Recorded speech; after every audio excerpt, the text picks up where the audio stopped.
All right, check out Daniel in the lion's den. Can you see the lions? And Daniel. And what's with the goofy thing? Okay, and you might not be able to read it. That's Habakkuk saving Daniel in the lion's den. Stand by for more. Our KJV story of Daniel in the lion's den has nothing about Habakkuk.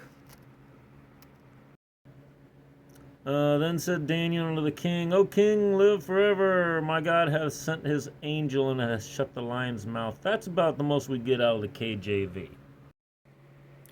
Daniel 14, Apocryphal. After King Astrahages was laid with his father, Cyrus the Persian succeeded to his kingdom. Daniel was the king's favorite and was held in higher esteem than any of the friends of the king.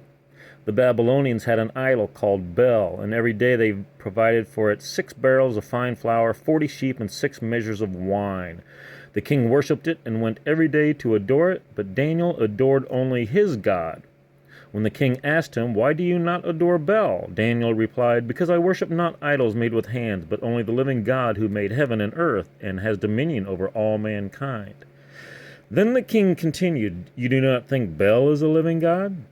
Do you not see how much he eats and drinks every day? Daniel began to laugh. Do not be deceived, O king, he said. It is only clay inside and bronze outside. It has never taken any food or drink. Enraged, the king called his priests and said to them, Unless you tell me who it is that consumes these provisions, you shall die. But if you can show that Bel consumes them, Daniel shall die for blaspheming Bel. Daniel said to the king, Let it be as you say. There were 70 priests of Bel, besides their wives and children. When the king went with Daniel into the temple of Bel, the priests of Bel said, See, we are going to leave. Do you, O king, set out the food and prepare the wine, then shut the door and seal it with your ring.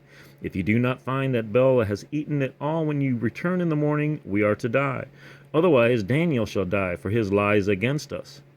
They were not perturbed, because under the table they had made a secret entrance through which they always came in to consume the food. After they departed, the king set the food before Bel, while Daniel ordered his servants to bring some ashes, which they scattered through the whole temple. The king alone was present. Then they went outside, sealed the closed door with the king's ring, and departed. The priest entered that night as usual with their wives and children, and they ate and drank everything.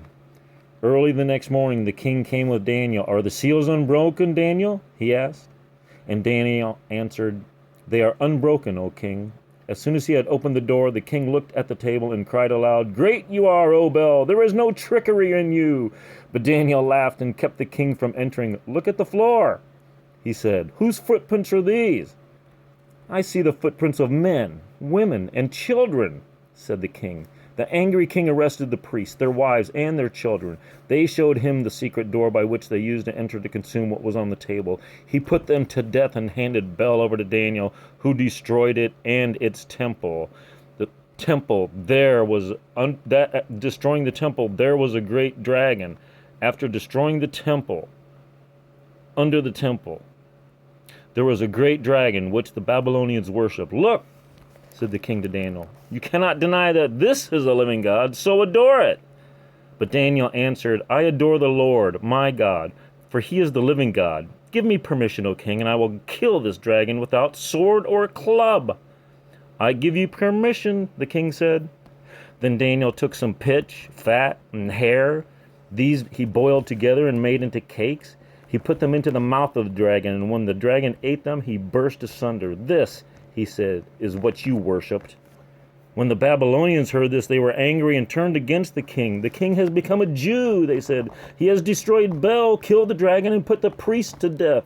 They went to the king and demanded, Hand Daniel over to us, or we will kill you and your family. When he saw himself threatened with violence, the king was forced to hand Daniel over to them. They threw Daniel into the lion's den, where he remained 6 days. In the den were 7 lions and 2 carcasses, and 2 sheep had been given to them daily, but now they were given nothing, so that they would devour Daniel. In Judea there was a prophet, Habakkuk. He mixed some bread in a boil with a stew he had boiled and was going to bring it to the reapers in the field when an angel of the Lord told him, "Take the lunch you have to Daniel in the lion's den at Babylon." But Habakkuk answered, "Babylon, sir, I have never seen, and I do not know the den." The angel of the Lord seized him by the crown of his head and carried him by the hair with the speed of the wind. He set him down in Babylon above the den. "Daniel, Daniel," cried Habakkuk, "take the lunch God has sent you." "You have remembered me, O God," said Daniel. "You have not forsaken those who love you." While Daniel began to eat, the angel of the Lord at once brought Habakkuk back to his own place.